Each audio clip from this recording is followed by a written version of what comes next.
Hai, berjumpa lagi bersama gue di Seven Movies, channelnya pengangguran Indonesia yang sukanya nonton film. Kali ini kita akan bahas film cerita Rurouni Kenshin The Beginning.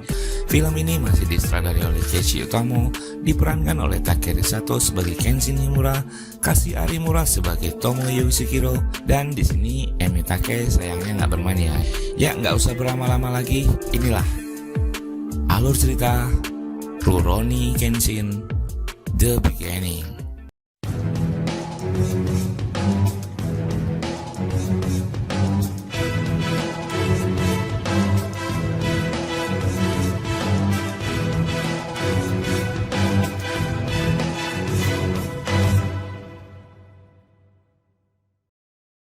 Film diawali dengan keadaan kota Kyoto di tahun 1864. Di wilayah kediaman Toshima, terlihat Kenshin sedang diikat dan diinterogasi oleh beberapa orang samurai. Tiba-tiba Kenshin menggigit telinga seorang samurai hingga putus. Kemudian dia mengambil pedang dengan mulutnya. Kenshin pun langsung menyerang samurai tersebut dan setelah berhasil melepas ikatannya, kemudian Kenshin membantainya tanpa ampun. Setelah membantai keluarga Toshima, Kenshin kemudian melanjutkan misinya. Beberapa kemudian Saito Hajime datang ke kediaman Toshima. Mereka melihat seluruh keluarga Toshima tewas mengenaskan. Saito menyadari bahwa ini adalah perbuatan Batose sang pembunuh berdarah dingin. Di lain sisi, Kenshin sedang menghadang sekumpulan pendukung Shogun. Dengan cepat Kenshin lalu membantai mereka. Namun ada salah satu Shogun yang masih bangkit dan berkata, dia tidak boleh mati karena ada seseorang yang dicintainya.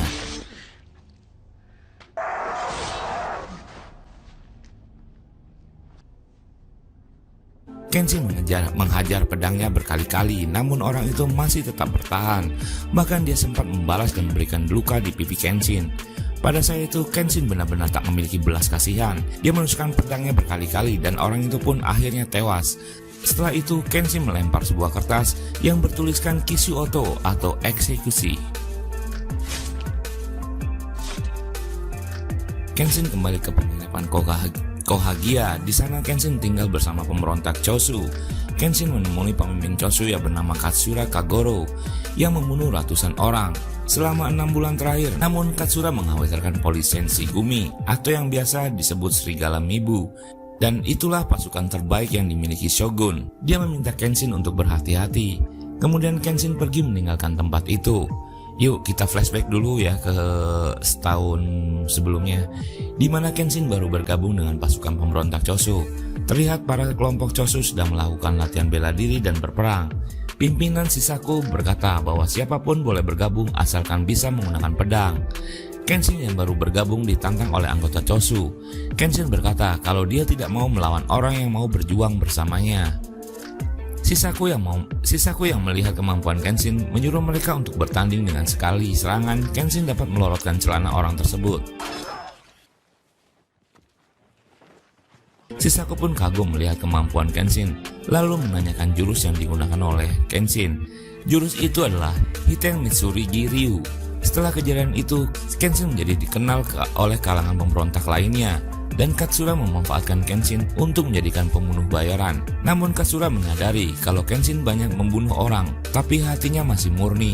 Itu mengapa membunuh membuatnya merasa gelisah. Malam harinya Kenshin pergi ke kedai Kagura untuk meminum sake. Kenshin masih terbayang oleh orang yang dibunuhnya semalam. Tak lama kemudian datang wanita cantik datang ke kedai tersebut untuk meminum sake. Dua orang yang melihat langsung menghampirinya. Kenshin sangat kesal dan mengancam mereka berdua. Orang tersebut pun lari dan meninggalkan tempat itu. Lalu wanita tersebut meneruskan minumnya dan seolah-olah tidak terjadi apa-apa. Namun dia menatap Kenshin seperti menyimpan rahasia. Di luar ternyata kedua orang itu masih belum pergi dan berniat untuk membunuh Kenshin. Kenshin memperingatnya sekali lagi agar mereka pergi. Namun mereka tidak memperdulikannya. Tiba-tiba dari arah belakang datang seorang samurai dan membunuh orang itu.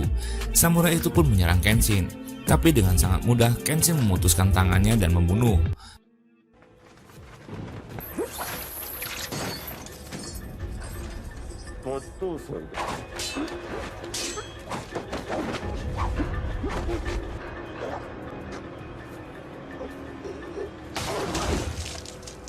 Lalu wanita itu muncul di hadapan Kenshin. Dia keluar untuk berterima kasih pada Kenshin. Tapi wanita itu sungguh terkejut melihat Kenshin baru saja membunuh orang.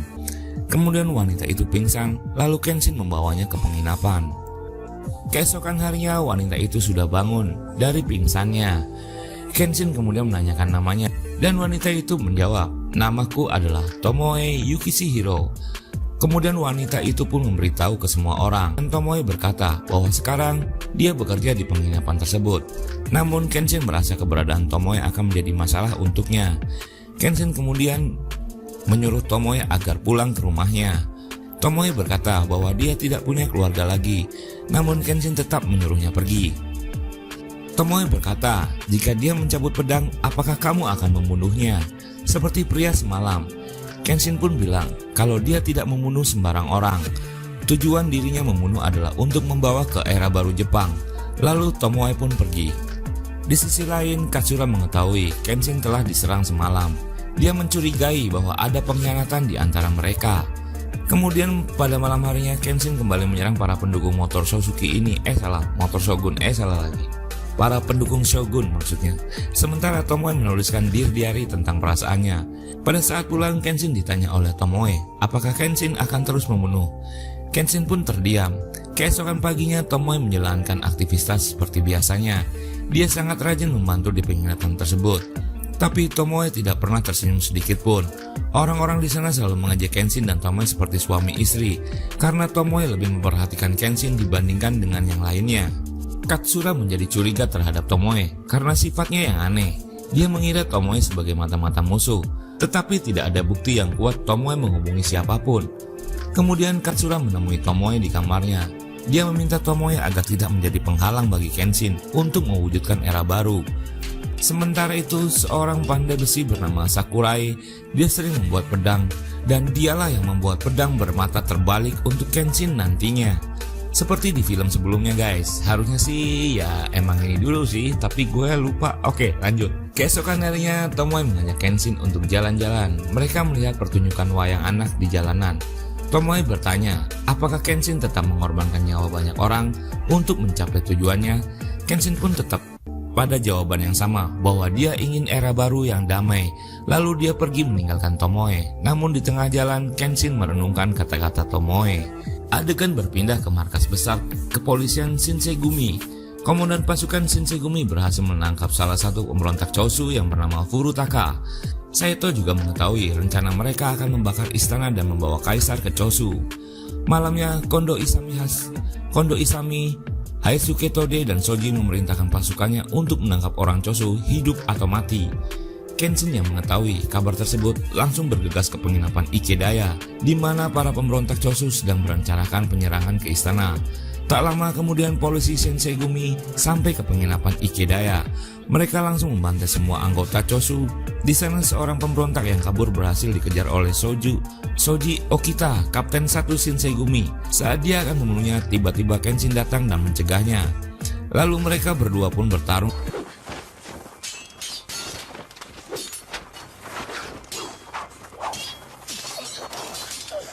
Di tengah pertarungan, Saito datang dan melanjutkan pertarungan melawan Kenshin. Namun pada saat itu juga para pemberontak Chosu datang dan menyuruh Kenshin pergi karena pasukan Aizu sudah datang.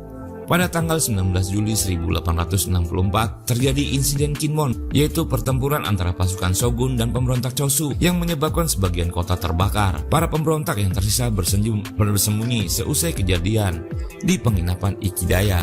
Para pemberontak Chosu merasa tidak aman. Malam harinya ketika Tomoe termaksud memakaikan Kenshin selimut yang tertidur, tiba-tiba Kenshin terbangun dan hampir saja membunuhnya. Kenshin pun meminta maaf kepadanya. Lalu Tomoe berkata kalau dia akan menemani Kenshin. Karena Tomoe tahu kalau Kenshin butuh seseorang yang meredam kemarahannya. Kenshin pun berjanji dia tidak akan membunuh Tomoe apapun yang terjadi. Tak lama kemudian Saito datang bersama pasukan Shinsegumi. Ke tempat itu, Kenshin dan Tomoe berhasil kabur dari Shinsegumi yang mencari mereka. Keesokan harinya, Kenshin bertemu dengan Katsura karena sekarang keadaan sedang tidak aman. Katsura menyuruh Kenshin bersembunyi di sebuah desa di luar Kyoto. Katsura juga menyuruh Tomoe untuk tinggal bersama Kenshin dan pura-pura menjadi pasangan suami istri agar tidak ada yang mencurigainya. Setelah Katsura pergi, Kenshin dengan tulus meminta Tomoe untuk tinggal bersamanya. Kenshin ingin Tomoe menjadi pendamping hidupnya selamanya, bukan sekedar berpura-pura, dan Tomoe pun menyetujuinya. Kenshin mengajak Tomoe ke sebuah desa dan tinggal di sebuah gubuk yang sederhana. Untuk memenuhi kebutuhannya, Kenshin bekerja sebagai petani. Dia menanam sayur-sayuran untuk mereka makan. Tomoe dengan ikhlas membantu Kenshin. Mereka berdua hidup dalam kesederhanaan. Beberapa hari berlalu setelah mereka hidup berdua, Kenshin merasakan hidup bahagia yang belum pernah ia rasakan sebelumnya. Suatu ketika, anak buah Katsura Lizuka memberikan uang saku dan ramuan untuk dijual. Kemudian ia pergi meninggalkan tempat itu. Di tengah jalan, Lizuka berjalan menuju ke suatu tempat. Rupanya yang selama ini menjadi mata-mata adalah Lizuka. Dia menemui Tatsumi, pemimpin Yaminobu, dan melaporkan segalanya tentang Kenshin. Salah satu anak buahnya yang bernama Katage tak sengaja dan melihat dan mengikuti Lizuka. Naas, dia ketahuan dan dibunuh oleh anak buah Tatsumi. Kemudian Tatsumi menjalankan sebuah misi kecil untuk menyingkirkan Batose. Keesokan harinya, Tomoe terkejut melihat adiknya Enishi datang menemuinya. Mereka pun saling bertanya kabar. Enishi berkata bahwa saat inilah saat yang tepat untuk membunuh Kenshin. Tak lama kemudian, Kenshin yang baru pulang melihat wajah Enishi yang penuh marah dan lalu pergi. Tomoe memberitahu Kenshin mengenai adiknya tersebut. Keesokan harinya, Tomoe memberitahu Kenshin tentang dirinya dan keluarganya. Dia berasal dari keluarga Saden Hana. Ayahnya adalah samurai berpangkat rendah. Ibunya meninggal setelah Enishi lahir. Karena tak mengenal ibunya, Enishi bersifat penerdam. Tomoe pun melanjutkan ceritanya. Dia pernah akan menikah dan bertunangan dengan teman masa kecilnya. Namun calon suaminya tewas oleh seorang pembunuh bayaran. Tomoe tak kuasa menahan tangisnya. Melihat itu, Kenshin pun langsung menenangkan Tomoe. Kenshin berjanji setelah era baru dia akan berhenti membunuh demi menebus dosa-dosa masa lalu. Kenshin juga berjanji akan menggantikan kebahagiaan Tomoe yang pernah hilang. Tomoe pun tersenyum melihat ketulusan hati Kenshin. Keesokan harinya setelah menulis di diary, Tomoe pergi ke tempat Yaminobu dengan membawa pedang. Yaminobu adalah sekelompok pembunuh yang disebut Aniwa Bangsu. Mereka berencana membunuh Kenshin dengan memanfaatkan Tomoe untuk mencari kelemahan Kenshin. Ternyata Kenshin menemukan di diary milik Tomoe bahwa calon suaminya adalah Kiyosato yang ia bunuh dan meninggalkan bekas goresan di pipinya. Tomoe yang awalnya ingin membunuh Kenshin untuk membalas dendam, kini di hatinya sudah memanfaatkan Kenshin dan mencintai Kenshin. Sesampainya di sana, Tomoe bermaksud membunuh Tatsumi. Namun dengan mudah Tatsumi menjatuhkan Tomoe. Kenshin yang merasa hancur hatinya setelah mengetahui keberadaan lewat diary Tomoe, dia pun berjalan keluar untuk mencari Tomoe. Di tengah jalan, anak buah Tatsumi yang bernama Takaju menyerang Kenshin dengan sebuah anak panyakan dan sebuah jebakan-jebakan yang sudah disiapkan. Beruntung Kenshin masih bisa menghindarinya, bahkan dia terluka, namun dia berhasil menebas tangan Takaju. Lalu Takaju membawa Kenshin ke suatu tempat dan meledakkan dirinya sendiri. Kenshin berhasil selamat, namun ia kehilangan pendengarannya.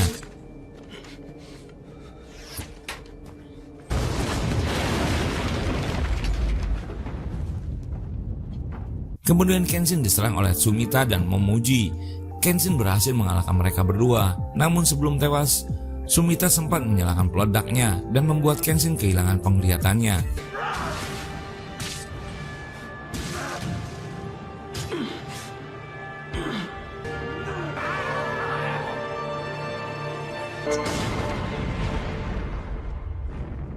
Setelah anak buahnya tewas, Tatsumi turun tangan sendiri untuk membunuh Kenshin. Dengan memanfaatkan kondisi Kenshin yang terluka, Tatsumi menyerang Kenshin berkali-kali. Kenshin benar-benar tak berdaya menghadapi Tatsumi. Saat Tatsumi akan menghabisi Kenshin, Kenshin membiarkan bahunya terkena sabetan pedang Tatsumi. Namun tak disengaja Tomoe tiba-tiba datang, dan tak sengaja Kenshin menyabutkan pedangnya mengenai Tatsumi dan juga Tomoe. Perlahan-lahan penglihatan Kenshin mulai membaik. Dia menghampiri Tomoe yang sekarat, lalu Tomoe mengambil sebuah pedang kecil dan menggoreskan ke pipi Kenshin hingga terluka dan membuat tanda silang di pipinya. Seraya meminta maaf, Tomoe mengembuskan nafasnya yang terakhir.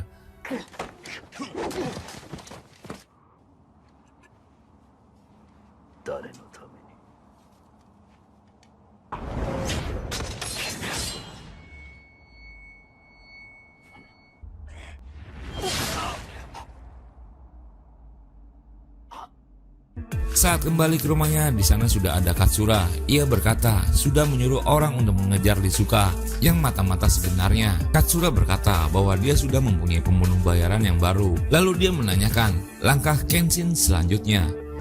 Kenshin berkata dia akan terus berjuang mengalahkan Shogun demi era baru. Namun sesudah itu dia tidak akan membunuh lagi dan memenuhi janjinya kepada Tomoe. Katsura menghargai keputusan Kenshin dan meninggalkan tempat itu. Kemudian Kenshin ke dalam, dia duduk di samping mayat Tomoe sambil membaca di diarinya. Setelah itu Kenshin berkata ke Tomoe untuk terakhir kalinya. Kemudian jasad Tomoe dikremasi beserta rumahnya.